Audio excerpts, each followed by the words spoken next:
Canandaigua, New York, lies nestled among the rolling hills and sparkling waters of the Finger Lakes region. But the town's serene beauty is marred by a deep and turbulent history, one that is far from forgotten by those who linger in the shadows of the past. The area has been haunted for centuries, not just by the spirits of the deceased, but by a history of blood, betrayal, and broken promises. Before the European settlers arrived, the land was sacred to the Native American tribes, particularly the Seneca people, who lived in harmony with the land for generations. The fertile soil and abundant resources allowed their people to thrive, their villages nestled along the shores of the lakes, a place of peace, spirituality, and deep connection to the earth. But all that changed with the arrival of the white man.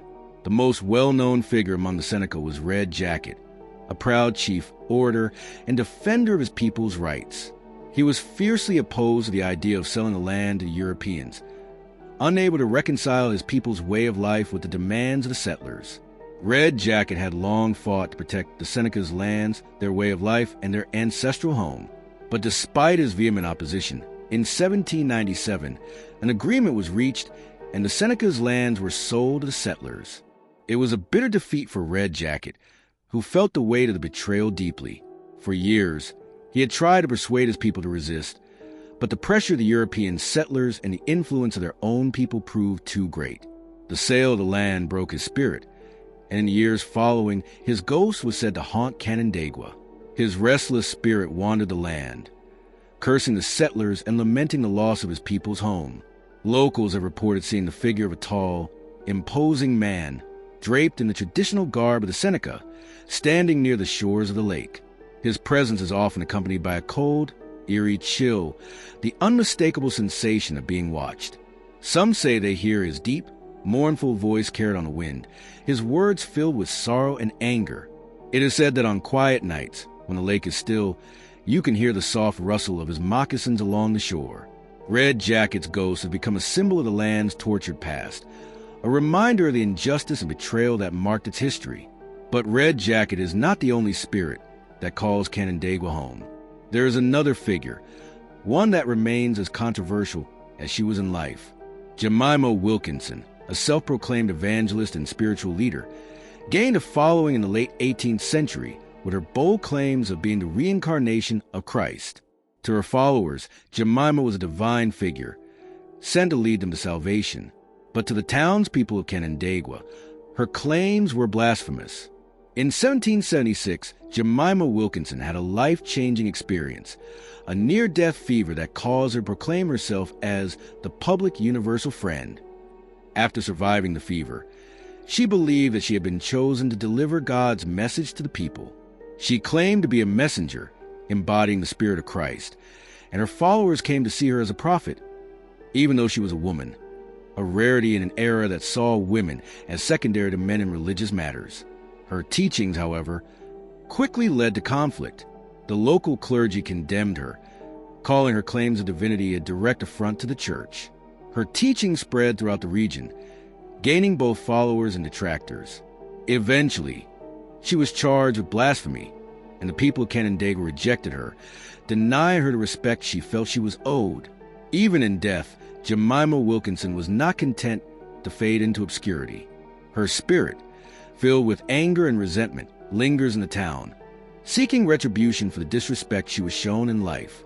Many claim to have seen her apparition, a tall, gaunt woman dressed in flowing white robes, her eyes filled with a fierce determination.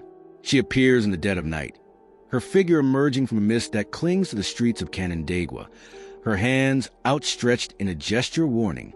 Others claim to hear her voice, a low, mournful whisper, calling out from the shadows, still preaching the same messages of salvation and retribution.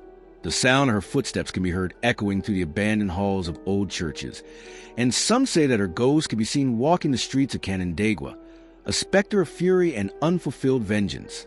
Her restless spirit continues to haunt the area, unable to find peace in a world that rejected her vision.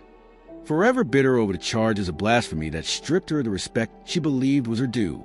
Even the spirits of the dead who rest in Canandaigua Cemetery are said to shift uneasily when Jemima's apparition passes, as if she, too, demands they pay the price for her suffering. In the early 19th century, Canandaigua was shaken once again by a mysterious disappearance that would leave its mark on the town's history for generations. William Morgan, a former Freemason, had lived in the area and became known for his controversial claims about the secretive society. Morgan had discovered a wealth of secrets about the Freemasons, secrets that, if revealed, could bring down the entire organization. But Morgan never had the chance to expose those secrets. In 1826, Morgan announced his intention to publish a book that would reveal the hidden truths of Freemasonry. He began gathering evidence, speaking openly about his discoveries, and preparing the manuscript for publication.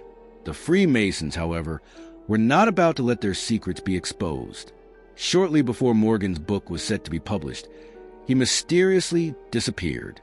The details of his disappearance are still shrouded in mystery, but it is widely believed that the Freemasons played a role in his vanishing. Some say he was kidnapped and taken to a remote location, while others believe that he was murdered to silence him forever. His body was never found, and his manuscript was never published. For years after his disappearance, people began to report strange occurrences in Canandaigua, especially around areas where Freemasons held their meetings. Witnesses claimed to see a tall figure, dressed in dark clothing, appearing in the shadows, his face hidden by a veil of mystery. His presence was always accompanied by a feeling of unease, as though someone was watching from the dark corners of the room. The figure would vanish before anyone could approach, leaving only a sense of dread in its wake. Some believed that William Morgan's ghost had returned to the town, seeking revenge on those who had silenced him. Others thought that the spirits of the Freemasons were guarding their secrets, watching anyone who dared to uncover the truth. Either way, the disappearance of William Morgan remains one of Canandaigua's most enduring mysteries, and his ghost is said to still haunt the streets, searching for justice that he will never find. If you wander through the streets of Canandaigua late at night, you might encounter something strange, something that you cannot explain. The town has long been home to paranormal phenomena that defy logic and reason. People walking alone often report seeing figures on sidewalks, people who seem to appear out of nowhere walking just ahead of them, only to vanish when they try to catch up.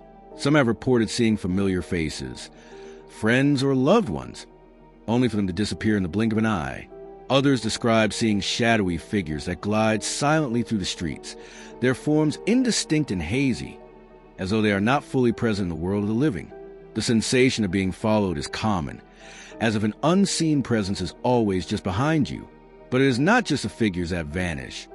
There are voices as well. Disembodied whispers can be heard in the quiet of the night, soft murmurs carried on the wind. They are not words that can be understood, but they are unmistakably human, filled with a deep sense of sorrow or anger. These voices are said to come from the past, echoes of those who lived and died long ago, their fates still unresolved. The ghosts of Canandaigua are not bound by time or space. They appear when they choose, and they vanish without a trace. For those who encounter them, the experience is unsettling, a reminder that the town is not as peaceful as it seems. Canandaigua Lake, with its placid waters, hides more than just fish and boats. Beneath the surface, some believe that the spirits of the dead still linger, trapped in the depths of the lake. The Native Americans who lived in the area long before the settlers arrived believed the lake was sacred, a place where the spirits of the dead could rest. But over time, the lake became a place of violence and loss, with countless lives claimed by its waters. Some claim to have seen figures drifting just below the surface of the lake, their faces obscured by the water's murky depths. Others report hearing the sound of footsteps walking along the shore, only to find no one there. The lake, once a place of peace and beauty, has become a tomb for those whose spirits are too restless to find rest. The ghosts of Canandaigua are not just remnants of the past.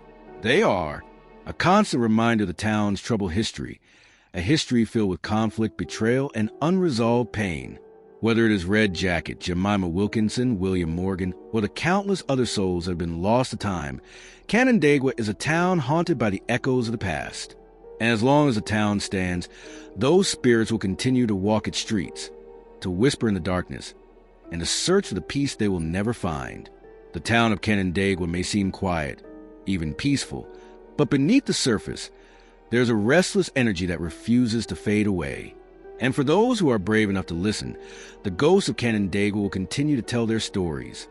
Stories that will never be forgotten,